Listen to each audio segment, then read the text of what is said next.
Bila cakap pasal warna pula, Honda memang tak kedekut. Ada 4 pilihan baru yang cun: perak, biru, putih dan hijau. 3 warna yang pertama tu dia datang dengan tema grafik yang nampak laju. Nama dia Modern Sporty. Tapi yang warna hijau ni special sikit. Dia pakai corak New Sportivo. Nampak lain macam sikit kan?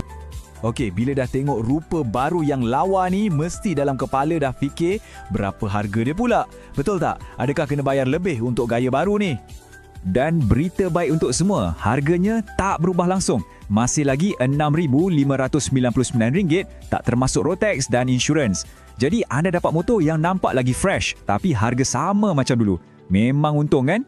Baiklah, bab luaran kita dah cover, nampak memang segak. Sekarang, jom kita masuk ke bahagian yang paling penting untuk mana-mana motor. Jantung dia, enjin dia. Dan ini poin paling besar di sebalik cat dan stiker baru tu dari segi mekanikal.